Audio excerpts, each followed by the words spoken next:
John Sandweg joins us on this, the former acting ICE director under President Obama. Thoughts from your perspective, John, on what Governor Abbott had to say? I mean, first of all, it seems this is, I guess, no surprise you follow what's going on in Texas.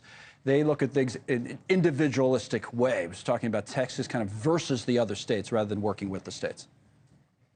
Yeah, look, I mean, there's no doubt that there's been some impact of this Operation Lone Star. The migration has, the traffic has shifted west, massive upticks in California and Arizona. Connell, I would be careful, though, to sit there and say all of this is as a result of the enforcement efforts Texas is taking. The reality is that migration is, the complicated reasons where it shifts.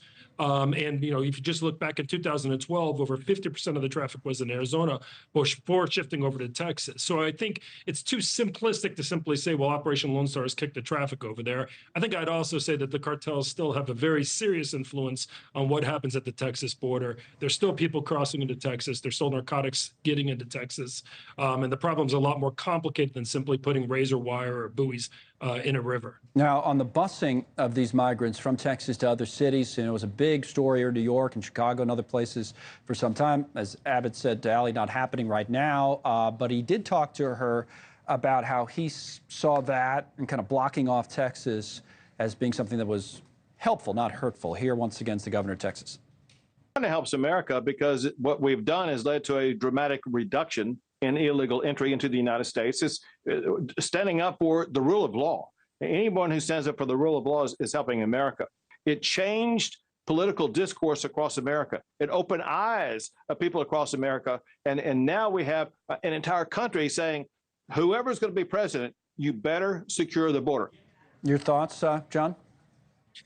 Connell, look, all this is cause and effect, right? It's very hard to sit here and say, I will agree with the governor in the sense that this, I saw polling data that says for 25% of independents, immigration is the most important issue. Even for some Democrats, not nearly as high as with Republicans or independents, but it still is registering as one of the most important issues. That said, we had unprecedented migration for a period really of about 8 years, and in fact, going back longer. There's no question that the news and the emphasis on just the sheer number of people was going to draw attention to the issue. I don't know that you could sit here and say the busing is what kind of caused this national attention to be focused on the situation of the border.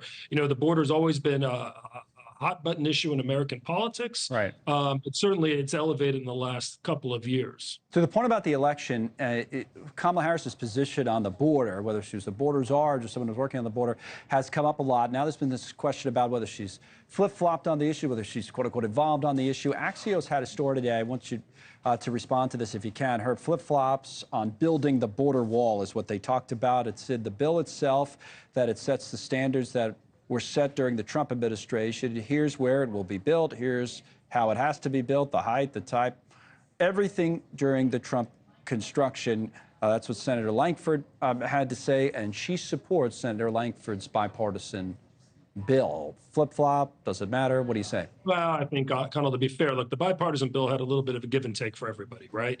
And so there were certainly elements of that I think the Democratic Party historically would not have stood for.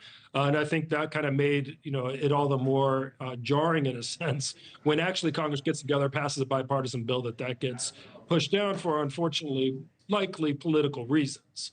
Look, the bottom line is we need to come together as a nation and solve the border situation. It can't just be walls. There's no simple ways to do this, right? Part of the problem here is Texas is not obligated under the same obligations to enforce federal law. And you and I have talked about this a lot. A migrant gets 2 feet on American soil, even if there's a razor wire barrier between them, and they say, I want asylum in the United States. You cannot deport them under current law until an immigration judge decides they don't have a valid claim.